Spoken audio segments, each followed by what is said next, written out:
Hello, this is Acid, and it's great to be alive in this lovely year of 2013. Happy New Year's, and welcome to another season of 3 a.m. Tonight, we got a couple guests. One joining me now is Johnny Shocker, back from the grave. Johnny, introduce yourself. Hi, everybody.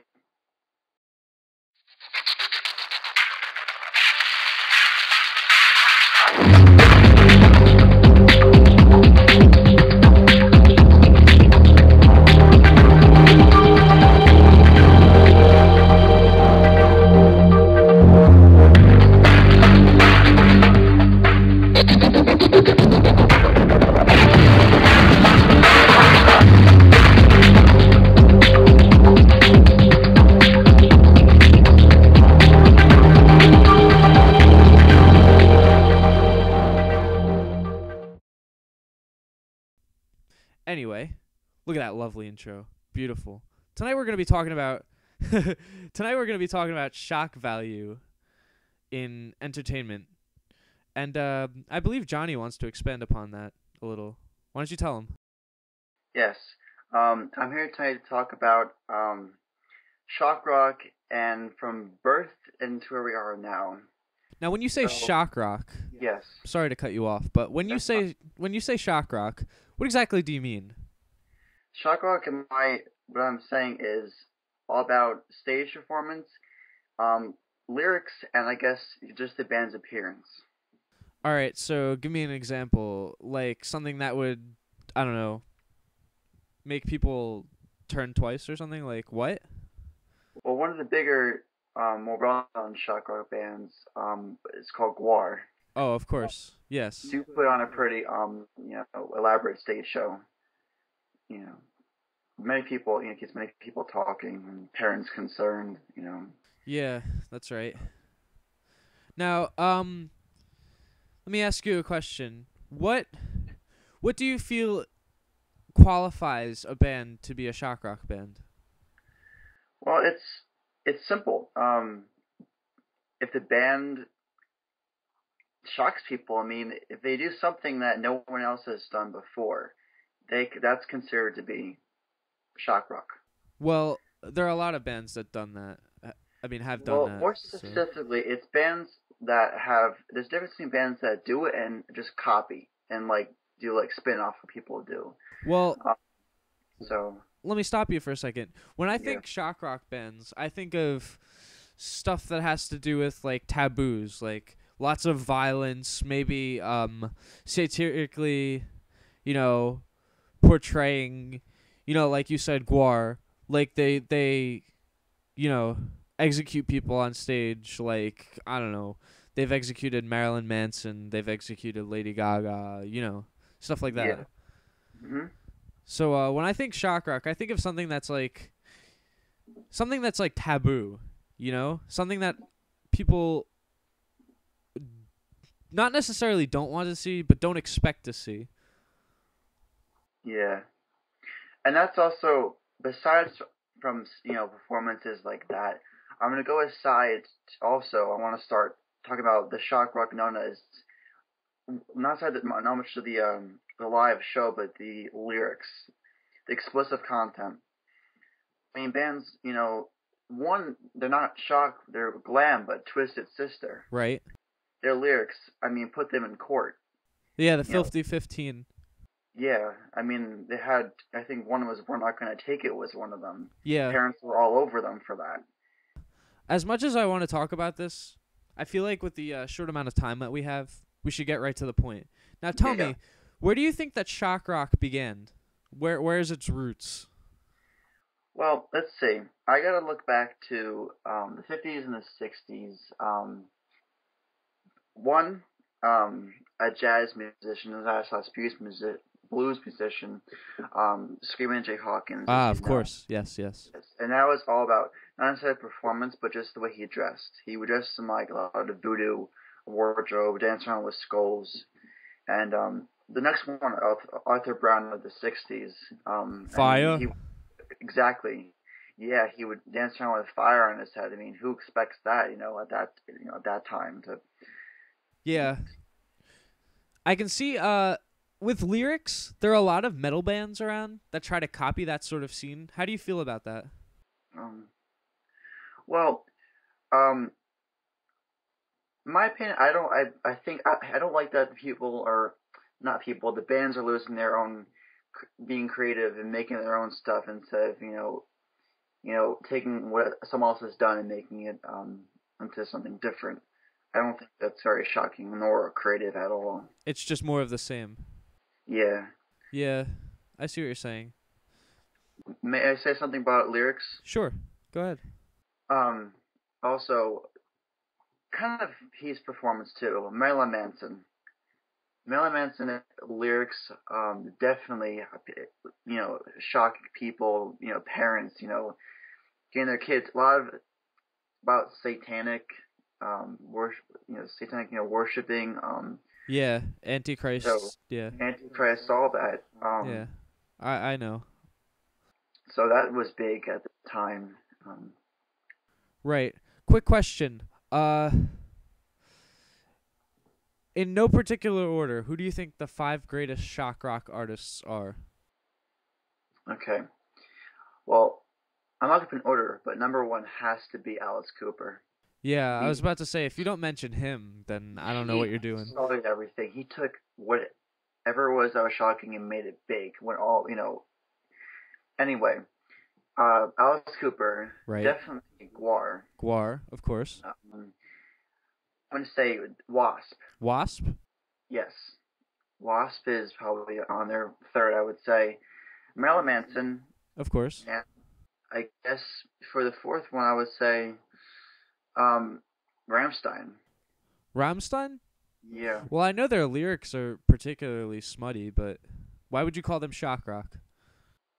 I don't listen to a lot of them, but I look into a lot of their.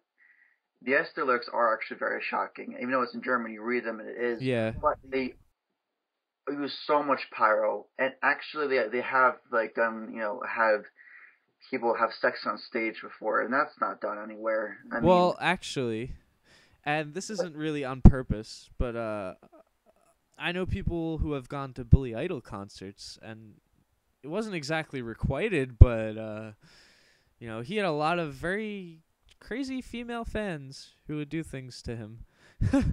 But that's not. But the thing is, that's not like. I mean, you look at a lot of punk. Look at Iggy Pop and all the stuff that happens there. Oh yeah, that's right. I That's mean, just shenanigans. It's not like planned. It's stuff that was all playing with like the lyrics and all that. One of the bigger ones people say is Kiss, but I don't feel like Kiss is very shocking. They just dress up. The lyrics are not shocking at all. I mean, if Gene Simmons likes to throw up once in a while and he likes to light his fire and guitar and it, that's fine. But I mean, it's not shocking at all. All right. Well, you said pyro before, and I hate to have to cut you short, but speaking of pyro, we have a very special guest tonight, and after this brief intermission, we'll introduce him. Once again, I want to say thank you for coming on. It was really nice talking to you.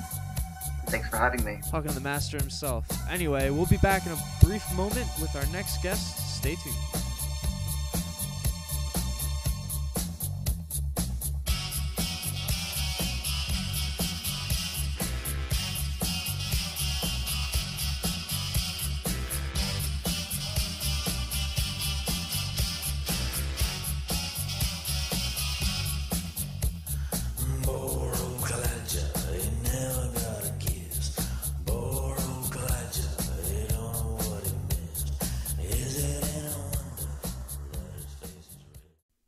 And we're back from intermission with this new format for Season 2.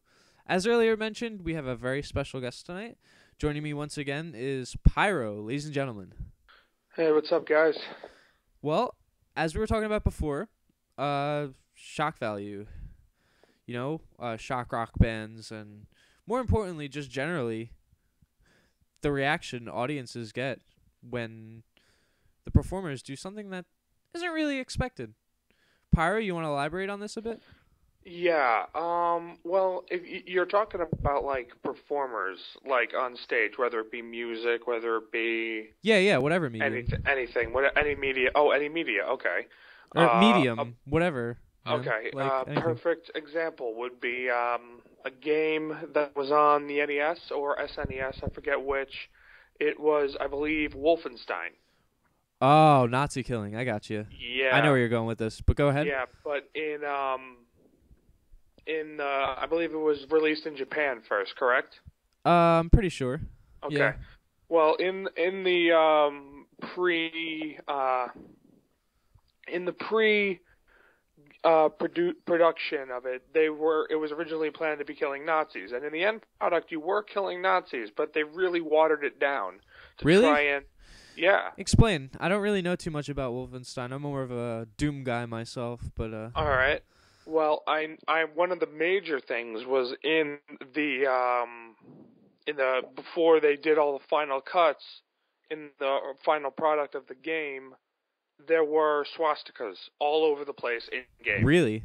And eventually the public relations department said, "Yeah, that's not going to happen." It's not gonna fly. Yeah, I can Yeah, that's understand not why gonna they fly. would remove that, but wow. I mean, like, I do remember briefly playing that game, and Okay. it does have a lot to do with, obviously, your mission is to go in and kill Robo Hitler or whatever the hell. I don't know. Yeah. But yeah, that's definitely something. Anything else? Like, what other examples can you think of where I'm gathering you're talking about censorship, right? Yes. Yes. Okay. So, what other examples can you think of off the top of your head? Going back to music would be a perfect example of not so much censorship, but a band by the name of Rage Against the Machine. Right. A band that very rare is known for very well being very anti-establishment. Yeah, they have a lot of political messages in their songs. Yes, and one of the things they did, I forget what year, was I think the late 90s, either 98 or 99, they came on stage with nothing, no clothes. They went on an intermission and came out with no clothes on and tape over their mouths. Right? And they were just butt naked, standing on the stage, and stood there for like 45 minutes to an hour. What do you think the message was behind that? There's a bunch of things it could have been. I guess one of the things was they were fighting against censorship because it was a sold out crowd. Yeah. So like, I guess 20,000, 25,000 people staring at your junk. that Yeah. would be I got you. Freedom of expression and stuff. freedom of expression. Yeah. Exactly what I was thinking. I want to elaborate that a bit myself. Another band you might be familiar with by the name of Anthrax. Oh yeah. If you remember, back in the early 2000s, there was that big anthrax scare with the Middle East. You know, people getting packages with white powder in their mail containing this potent bioweapon. Well, the government actually approached the members of Anthrax and told them, listen, you know, you better change your name because it's inciting a lot of parents whose kids are listening to this music. So they were set to tour again, and the first show they decided to play, they went on with white T-shirts with Sharpie marker written on them, and each member had a different word on their shirt. Pretty much the gist of it was, we won't change our names. Interesting. Yeah, it's very a lot of bands have problems with that sort of stuff these days, and it's definitely, music has changed. I'm not saying that's a bad thing. I'm just saying, like, it's not so much industry anymore as much as it's independence. Yeah. You know, there's all these bands nowadays, like, I think the biggest, well, not nowadays, but, like, a good example of a time where it was, I guess, the in thing to do to be renegades and to be, like, you know, like, to be the guys that don't do what you tell them to do. I know another good example of anti-censorship was when Jim Morrison and the Doors played on the Ed Sullivan Show. Right.